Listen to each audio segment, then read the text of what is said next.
wassalamu ala asyrafil anbiya'il mursalin wa ala alihi washabihi ajma'in. Subhanaka la ilma lana illa ma 'allamtana.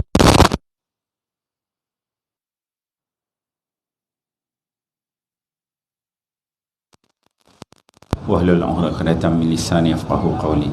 Allahumma 'allimni ma jahiltu wa zakirni ma nasitu, amma ba'd. Yang dikasihi tuan-tuan imam, tuan-tuan Bilal, tuan-tuan Siap, pengurusi surau, ahli dan kuasa surau, para asatizah, para alim ulama, tuan-tuan guru, hadirin hadirat muslimin muslimat ini kasih sekalian. Alhamdulillah, syukur kita pada Allah Subhanahu wa taala pada malam ini Allah masih memberikan kesempatan kepada kita untuk kita sama-sama hadir ke surau ni, solat Isya, solat tarawih, solat witir. Sesungguhnya duduk untuk mendengar tazkirah pada malam ini, dan selepas ini ada program tadarus Al-Quran. Alhamdulillah, kita dah masuk kepada 10 yang terakhir daripada bulan Ramadan ini, yang mana tak lain dan tidak bukan apabila kita sampai 10 yang akhir ini, kita mengejar yang namanya Lailatul Qadar, yang mana Nabi SAW sebut taharraw. Maksudnya kita kena kejar, kena cari Lailatul Qadar fi ashri al-awakhir min Ramadan, pada 10 yang terakhir dalam bulan Ramadan. Dan dalam hadis lain disebutkan pada malam-malam ganjil.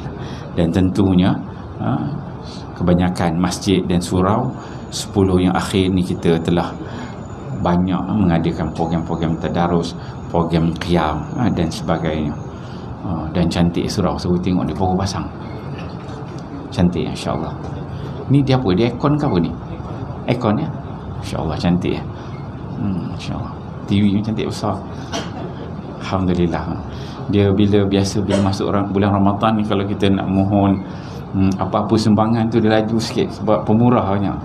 Dia kalau musim-musim Ramadan ni, kalau pihak AJK kan, kalau nak buat minta duit tu insya-Allah lah lajulah kan. Biasa Ramadan ni macam tu. Orang infak ni dia macam Nabi ya. Nabi bila dia masuk bulan Ramadan, dia punya sifat belas kasihan dia, pemurah dia tu luar dugaan. Memang sangat pemurah Nabi sallallahu alaihi wasallam. Jadi jemaah-jemaah sini pun semuanya pun pemurah. InsyaAllah pada malam ini saya akan bersama-sama akan berkongsikan dengan tuan-tuan berkaitan dengan amalan 10 yang terakhir daripada bulan Ramadan. Kita dah biasa dengar, cuma ialah bila masuk yang terakhir ni kita buat ulang kaji sikit, iaitu berkaitan dengan i'tikaf. Kita nak bahaskan berkaitan dengan i'tikaf pada malam ini. I'tikaf ada 10 akhirat Ramadan. Dia ada beberapa amalan yang ditunjukkan oleh Nabi sallallahu alaihi wasallam pada 10 yang akhir Ramadan ni. Salah satunya ialah beriktikaf. Dan kita kat Malaysia ni memang masyhur lah. Kalau tuan-tuan dekat berada kat Masjidil Haram tu, pada malam pertama tu dia dah block booking lah. Kalau puak-puak Pakistan ni, puak-puak Tantan lah, Go Ahead Ghostan ni, dia datang dengan grup dia 7-8 orang kan, dia parking satu soft tu, dia bentang dia punya serban dia yang warna tak putih, warna pun dah kelabu dah kan, bukan putih, warna kelabu, dia bentang panjang tu, dia parking situ. Besok lepas main raya baru dia angkat kan. Memang dia block booking 1 bulan tu. Dia ada 7-8 orang di gigi dia. Siapa nak pergi tandas untuk keluar. Memang kita nak masuk payah dah. Tu kalau Masjidil Haram lah, suasana dekat sana, dia makan, minum, buang air semua kat situ. Buang air kat tandas doa lah, bukan dalam masjid. Suasana pun begitu. I'tikaf pada malam yang pertama. Dan Nabi SAW dalam hadis Abdullah bin Umar, kana Rasulullah SAW ya'takifu al-ashra al-awakhir min Ramadan. Adalah Rasulullah sallallahu alaihi wasallam itu beriktikaf pada 10 hari terakhir bulan Ramadan. Itu ni hadis ni riwayat Bukhari. Maksudnya Nabi bila masuk 10 yang akhir ni, jadi amalan dia memang iktikaf, duduk kat masjid dia. Kerja duduk kat masjid dia. Begitu juga hadis daripada Aisyah. An Aisyah radhiyallahu anha zaujun Nabi sallallahu alaihi wasallam, anna Nabi sallallahu alaihi wasallam kana ya'takifu al-ashr al-awakhir min Ramadan hatta tawaffahu Allah, summa i'takafa azwajuhu min ba'dihi. Daripada Aisyah radhiyallahu anha bahawa Nabi sallallahu alaihi wasallam beriktikaf pada 10 hari terakhir dari bulan Ramadan sampai Allah mewafatkan baginda sallallahu alaihi wasallam. Kemudian Kemudian bila Nabi dah wafat, isi-isi baginda tetap beriktikaf sepeninggalan baginda. Ini juga sebutkan dalam hadis Sahih Bukhari. Dan satu komen daripada Dr. Wahbah Zuhaili lah, dia sebut, dia kata sungguh pelik, dia kata manusia pada hari ini bagaimana mereka boleh meninggalkan iktikaf. Maksudnya zaman sekarang ni, kata Dr. Wahbah Zuhaili, kebanyakan orang ni dia macam kurang sikit berminat untuk iktikaf. Sedangkan Rasulullah sallallahu alaihi wasallam menjadikan sesuatu benda yang penting bagi Rasulullah sampai sebelum Rasulullah wafat. Dan suasana iktikaf ni saya rasa dekat negara kita mungkin kurang. Ada tapi dia tak berapa rancak lah macam di negara sebelah Mekah, Madinah sana lah. Kalau musim 10 yang akhir tu bukan 10 yang akhir, pada mula tu pun dah penuh dah. Okey, kita tengok sikit ya. Apa itu iktikaf? Iktikaf dia sudut bahasa bermaksud tetap dan tenteram dengan sesuatu. Iktikaf tu maksudnya tetap dan juga tenteram. I'takafa dia kata. Dari sudut syarak pula, iktikaf ni maksud dia menetap di dalam masjid dengan tujuan untuk mendekatkan diri kepada Allah Subhanahu Wa Taala. Maksudnya kita datang ke masjid niat qurbah untuk dekatkan diri pada Allah Subhanahu Wa Taala. Kalau dalam mazhab Syafi'i, dia mentarifkan i'tikaf itu ialah sebagai duduk di dalam masjid oleh seseorang yang tertentu dengan ada niatnya, dia kata. Okey, amalan iktikaf ni adalah sebahagian daripada cara mengimarahkan masjid. Mengimarahkan masjid ini adalah tanda orang-orang yang beriman. Apa kata Allah Subhanahu Wa Taala dalam surah Taubah ayat 18? Allah Taala sebut innama ya'muru masajidallahi man amana billahi wal yaumil akhir. Hanya sahaja yang layak memakmurkan rumah-rumah Allah ni, masjid ni, ialah orang yang beriman dan juga orang yang yakin dengan hari akhirat, beriman dengan hari akhirat ya. Okey. Kemudian kita tengok pula dari sudut masa, iktikaf ni bagaimana masa dia? Tiada had minimum masa untuk iktikaf. Maksud iktikaf ni dia terbuka masa dia. 24 jam, sehari, 2 hari, 30 hari Ramadan, 10 hari akhir tu terbuka. Bila masa je boleh iktikaf. Boleh sejam, 2 jam, semalam ataupun kurang daripada itu. Okey. Syariat tidak menetapkan masa yang minima untuk iktikaf. Kita datang awal ke masjid, kita boleh ni solat sunat tahiyatul masjid, boleh niat iktikaf. Sementara tu tunggu azan. Tu masuk je, langkah je ke dalam kawasan masjid, kita dah boleh ni niat iktikaf. Okey, hukum iktikaf. Apa hukum dia? Kata Imam Nawawi, dia kata hukum iktikaf adalah sunnah muakkadah. Sunat muakkad ni apa? Yang sangat dituntut, dia kata. Ianya disunatkan pada keseluruhan waktu, manakala pada 10 hari terakhir bulan Ramadan lebih dituntut. Dengan tujuan apa? Untuk mengikut petunjuk Nabi sallallahu alaihi wasallam. Maksudnya sunnah Nabi memang iktikaf 10 yang akhir. Sebab apa? Untuk mencari Lailatul Qadar. Kemudian kata Imam Nawawi lagi, dia kata sesiapa yang ingin mengikut petunjuk Nabi, sunnah Nabi sallallahu alaihi wasallam dalam beriktikaf pada 10 hari yang terakhir bulan Ramadan, maka hendaklah dia masuk ke dalam masjid sebelum terbenamnya matahari pada malam 21 Ramadan. Ini sunnah Nabi nya begitu, kan? Dan dia keluar setelah terbenamnya matahari pada malam raya. Maksudnya Nabi memang 10 hari tu duduk dalam masjid betul. 21 tu sebelum terbenam tu Nabi dah masuk, Nabi keluar lepas raya. Bukan tak buang air pula, buang air, tapi maksudnya Nabi tu pergi ke tandas, memang ulang aliknya ke masjid saya. Itu yang sunnah Nabi ni. Yang lebih afdal adalah dia duduk pada malam raya di dalam masjid sehingga dia solat hari raya padanya, ataupun dia keluar daripada masjid menuju ke musalla, iaitu tanah lapang, untuk menunaikan solat hari raya sekiranya orang ramai solat di musalla. Okey, maksudnya sampai malam raya. Okey, kita tengok itu hukum. Tengoklah apa rukun iktikaf. Oleh tuan-tuan, kita nak iktikaf ni rukun dia macam mana? Rukun iktikaf ni dia ada 4. Satu ialah mu'takif. Mu'takif ni ialah orang yang beriktikaf. Kita yang datang, kita orang yang beriktikaf. Itu yang pertama. Dan orang yang beriktikaf ni ada syarat-syarat dia. Dia kena Muslim, kena orang Islam lah. Orang kafir tak kira lah. Berakal, cukup lah akal kita, bukan orang gila kan. Kemudian kita ni suci dari sebarang hadas besar, berjunub ke haid ataupun ni nifas. Itu yang pertama. Yang kedua, iktikaf ni dia di masjid. Di masjid. hendaklah ia dilakukan di masjid. Itu bagi kita dekat negeri Selangor ni, kita ada istilah di surau, ada surau Jumaat, ada masjid kan. Dia level dia berbeza.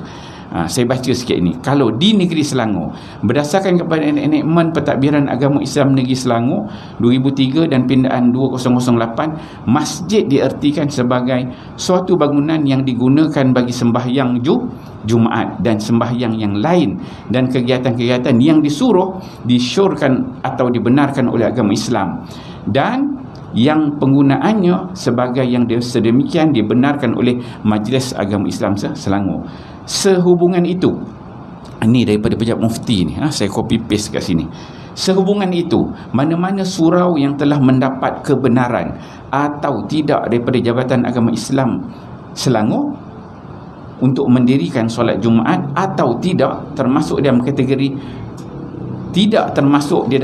masjid dan tidak harus melakukan solat sunat tahiyatul masjid serta tidak harus beriktikaf di dalamnya. Ini yang undang-undang kita lah, kita kat negeri Selangor ni kalau ikut Jabatan Agama Islam, Majlis Agama, itu yang diputuskan. Surau Jumaat dia tidak diiktirafkan sebagai masjid. Kalau macam di wilayah surau Jumaat, dia dah boleh semayang tahiyatul masjid, boleh iktikaf sebab dia bawah pentadbiran agama negeri. So yang diputuskan dari peringkat negeri sedemikianlah.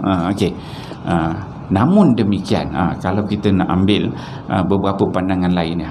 Okey, kita tengok kalau pandangan imam mazhab berkaitan iktikaf ni, kalau kita mazhab Syafi'i, dia memang mensyaratkan istilah masjid. Sebab masjid, surau ke musalla, zaman Nabi, zaman sahabat dia tak ada istilah musalla, tak ada. Dia ni istilah dia masjid dia. Jadi dia tak ada istilah musalla ke surau ke, tak ada. Jadi semua tempat tu dia istilahkan sebagai masjid. Kalau Imam Syafi'i dia sebut bersyaratkan dalam masjid. Kalau Imam Hambali pula dia kata tempat khas semayang. Kalau tuan-tuan lah, macam kita ni surau kan, kalau kita nak ambil second opinion, pendapat kedua, kalau semua pakat pergi cari masjid, kosong pula surau kita ni kan. Kalau nak ambil pandangan kedua, maksudnya dalam mazhab Hambali dia kata tempat khas semayang, tempat yang khusus semayang, itu boleh iktikaf, boleh tahiyatul masjid. Dia kalau dalam orang yang, kalau kita buka kitab Ahkam Al-Masajid ni, dia bahaskan yang dikatakan masjid tu, dia kata macam mana, dia ada beberapa kategori, dia ada beberapa syarat. Pertama, masjid satu tempat yang diwakafkan secara tetap untuk solat. Maksudnya dia nak jadi title masjid tu, dia tempat yang diwakaf secara tetap untuk solat. Macam surau ni dia wakaf kan? Wakaf lah kan? Surau ni wakaf. Satu. Tanah tapak surau ni wakaf tak? Dua. Dua-dua dia cukup syarat dah. Dia dua syarat. Kemudian yang ketiga, diizinkan secara umum untuk solat 5 waktu secara berterusan. Diizinkan tak? So dia ada 3 syarat ini. Kalau dalam ahkam masjid, dia dah boleh diiktiraf sebagai masjid. Dari segi istilahnya lah, kalau kita belajar kan. Cuma ialah kajian negeri dia adalah pertimbangan lain yang aja. Maksudnya kalau 3 syarat ni untuk jadi masjid, istilah pada masjid tu di sudut hukumnya dah lepas dah. Gitu kan. Dan dia kalau macam dia lah, kajian negeri tu dia adalah pertimbangan dia yang lain. Dia istilah ni dia macam ni lah, macam orang pergi nikah dekat Thailand lah kan. Orang pergi nikah Thailand sah tak? Sah macam biasa buat je kan, menikah Thailand sah kan. Tapi balik sini dia ada problem tak? Problem lah, kena register besok anak lah tu, ini macam-macam benda kena register. Tapi sah tak? Sah itu. Begitulah juga istilah kalau macam kita dah ada 3 syarat ni tadi. Bangunan ni wakaf, tanah dia juga dia wakaf, orang semayang ni tak ada had boleh semayang, maka dia dah ada dah istilah tu. Jadi kalau tuan-tuan nak taklid kepada mazhab Hambali, tempat yang khas semayang, dan kita faham kerangka tu, dia tidak menjadi kesalahan lah. Sebab dia amalan kita dengan Allah Ta'ala. Tuan-tuan masuk ke sini, contoh masuk kawasan ni, niat iktikaf, nawaitul iktikaf fi hazal masjid lillahi ta'ala. Tak ada orang datang ni tadi niat iktikaf ni, ini kena kena denda ni kan, kan kena bawa pula jadi isu, tak ada kan hubungan kita dengan Allah. Tuan-tuan masuk solat sunat tahiyatul masjid, kita tak ada ucap tadi niat sembahyang tahiyatul masjid ni salah ni dari segi undang-undang negeri kan, niat kita dengan Allah Taala. Jadi adalah ruang pandangan-pandangan lain okey. Itu dari sudut tempat situ okey. Kemudian yang ketiga ialah niat. Apa dia? Berniat semasa hendak memulakan iktikaf bahawa dirinya mahu menetap di dalam masjid untuk tempoh yang tertentu, bagi tu tujuan ibadah. Maksudnya kena ada ni niat. Tadi kita yang pertama muktakif, orang iktikaf, yang kedua dekat masjid, dan yang ketiga dia akan ada niat. Jadi bila masuk langkah kanan tu terus nawaitul i'tikaf fi hadzal masjid lillahi taala. Sahaja aku berniat iktikaf dalam masjid ni kerana Allah Taala. Ataupun dia ada niat yang lain, ada niat yang diikat dengan tempoh. Nawaitul i'tikaf fi hadzal masjid yauman lailan kamilan. Sahaja aku iktikaf, ambil bahasa Melayu je tuan-tuan, tak boleh bahaya bahasa Arab. Sahaja aku iktikaf dalam masjid ni sehari lah, dia ada istilah sehari lah, sebulan lah, semalam lah. Secara umum sahaja aku iktikaf dalam masjid ni kerana Allah Taala. Ada juga jenis iktikaf, nama dia iktikaf nazar. Dia ni bernazar, aku kalau dapat begini-begini nak iktikafkan. Itu untuk nazar, tu wajib. Maka dia kena sebut bila dia datang, aku datang ke masjid ini iktikaf nazar kerana Allah Taala. Bayarlah berapa dia nazar, nak iktikaf sehari ke dua. Itu kalau ada bentuk nazar. Tu yang ketiga. Yang keempat ialah menetap di dalam masjid. Maksudnya dia kena duduk dalam masjid. Tidak sah iktikaf melainkan seorang itu beriktikaf di dalam masjid dalam kadar tempoh yang dinamakan sebagai menetap mengikut uruf. Maksudnya kita fahamlah, masuk tu dia boleh duduk. Duduk, orang faham, bukan masuk keluar terus kan, tak ada tomak ninah kat situ. Dia masuk, dia memang urufnya dia berhenti di situ. Hendaklah kadar tempohnya melebihi kadar tomak ninah di dalam rokok dan seumpamanya. Tuan-tuan, kita rokok iktidal, dia ada tomak ninah. Paling alal aqal sekurang-kurangnya dia ada tomak ninah kan. Nawaitul i'tikaf fi hadzal masjid lillahi taala. Tuan-tuan langkah tak ada tomak ninah, boleh keluar dah kan. Itu paling pendek ada tomak ninah, tapi takkanlah macam tu kan. So itu ini disebutkan sedemikian. Tidak cukup sekadar melalui bahagian dalam masjid tanpa menetap di dalamnya, seperti seseorang itu masuk melalui sesuatu pintu dan keluar dari pintu yang lain. Kalau tuan masuk pintu ini niat iktikaf, jalan terus keluar, tak boleh. Dia kena berhenti. Ada tomak ninah. Itu paling kurang. Okey. Menurut Imam Nawawi, di sisi Imam Syafi'i, beliau mengatakan mustahab, sunat untuk beriktikaf sehari suntuk untuk keluar daripada khilaf. Ni pandangan daripada Imam Syafi'i, sehari suntuk tu untuk keluar daripada khilaf. Sebab dia banyak pandangan kat situ, ambil sehari suntuk. Manakala Imam Abu Hanifah dan Imam Malik tidak membenarkan iktikaf kurang daripada sehari. Tu pandangan. Ada yang sebut dalam Rawdatul Talibin. Okey. Tengok adab-adab dan perkara yang boleh dilakukan semasa kita iktikaf ni apa dia? Sunat membuat amalan yang mentaati Allah, berzikir, baca Quran, bincang ilmu pengetahuan, duduk buat halaqah-halaqah ilmu kan, pun boleh juga.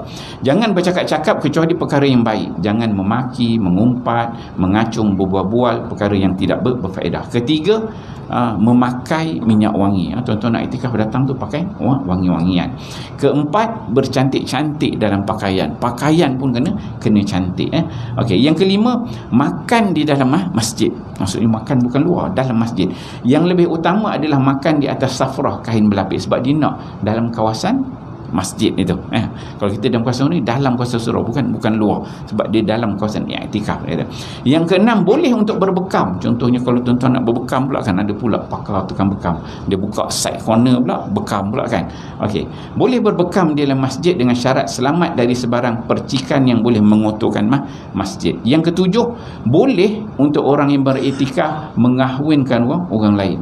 Tiba-tiba iktikaf ada pula yang nak kahwin pula kan, dia jadi juru nikah pula, jadi wali pula dia kan. Boleh, dia tak ada masalah. Dan ke-8, bersungguh-sungguh dalam membaca Al-Quran dan mengulang kaji ilmu. Itu yang ke-8. Dan bila kita iktikaf ni, kita kena banyak bacaan Al-Quran. Al-Quran lah, banyak zikir, baca Al-Quran.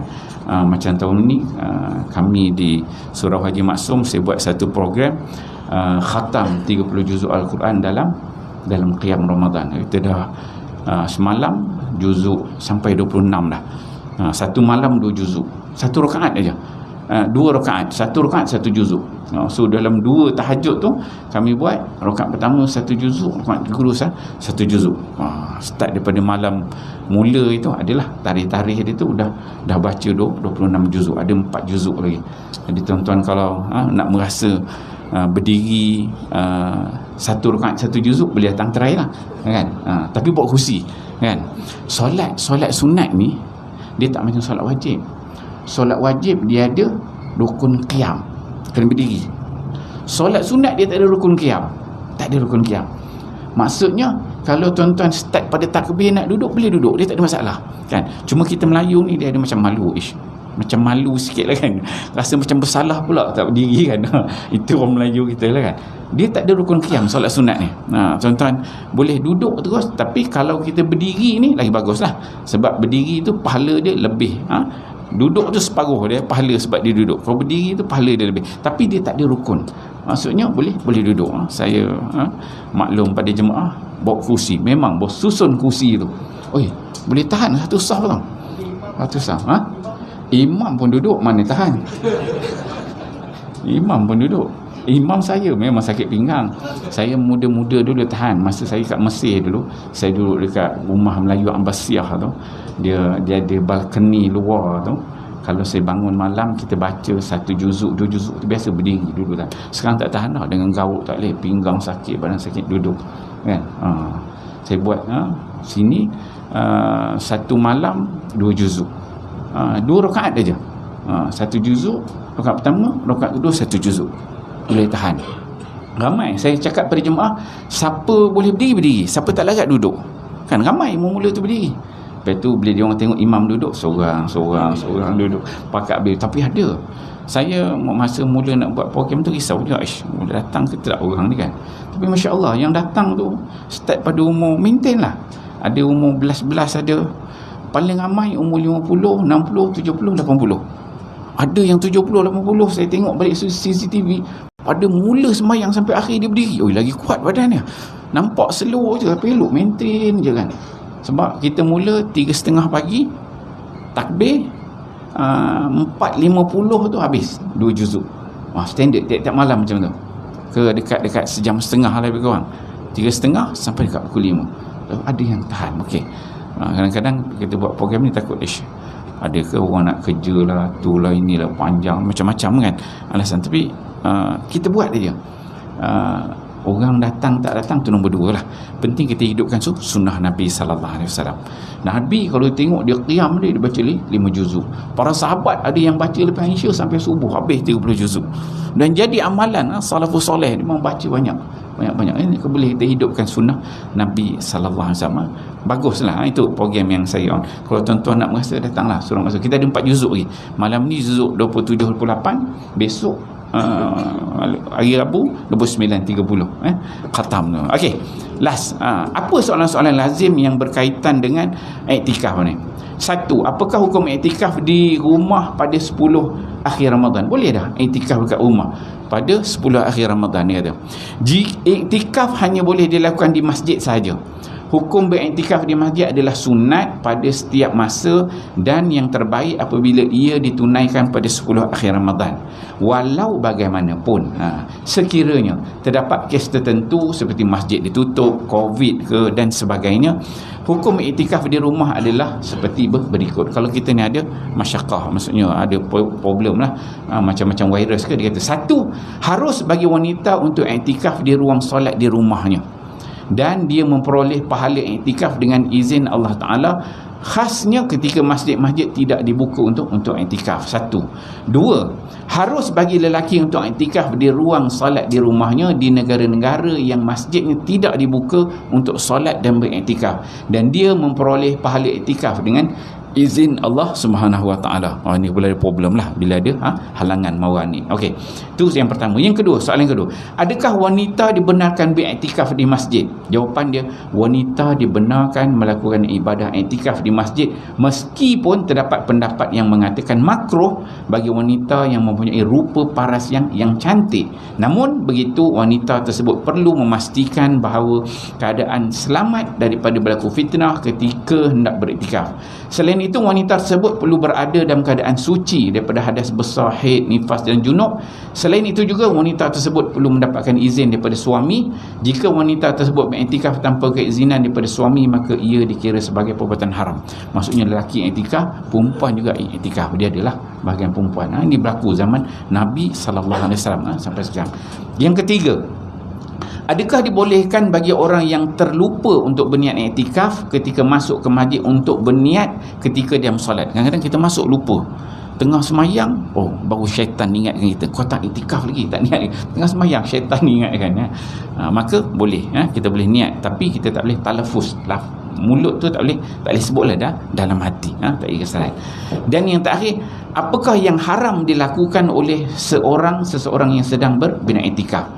Diharamkan buat orang yang sedang beriktikaf untuk bersetubuh dengan isterinya dalam keadaan beriktikaf. Tak boleh ni ada hubungan suami isteri, tak boleh. Takkanlah ada masjid nak buat hal kan, baliklah kan. Okey, ada wala tubashiruhunna wa antum aakifuna fil masajid, dan janganlah kalian bersetubuh dengan isteri-isteri kalian dalam keadaan kalian sedang beriktikaf di Masjid Al-Baqarah 1887.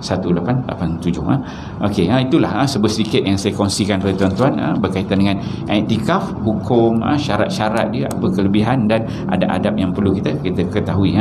Moga-moga ada kebaikan untuk kita bersama, dan moga-moga ada baki lagi beberapa hari hujung Ramadan ni, kita sama-sama bersemangat hidupkan suasana iktikaf. Kalau nak iktikaf kat surau, boleh ambil pendapat tadi ada pendapat second opinion, kemudian kita hidupkan dengan qiyam, hidupkan dengan baca Quran, dengan zikir. Moga-moga Lailatul Qadar tu milik kita bersama semua, insya-Allah. Auzubillahi minasyaitanir rajim. Bismillahirrahmanirrahim. Alhamdulillahirabbil alamin, wassalatu wassalamu ala asyrafil anbiya'i wal mursalin wa ala alihi washabihi ajmain. Allahumma ij'al jam'ana hadza jam'an marhuma wa tafarruqana min ba'dihi tafarruqan ma'suma wa la taj'al lahum fina wa la ma'ana wa la yattabi'una syaqiyya wa la matruda wa la mahruma bi rahmatika arhamar rahimin. Wa sallallahu ala sayyidina Muhammad wa ala alihi washabihi wasallam walhamdulillahirabbil alamin. Assalamualaikum warahmatullahi wabarakatuh.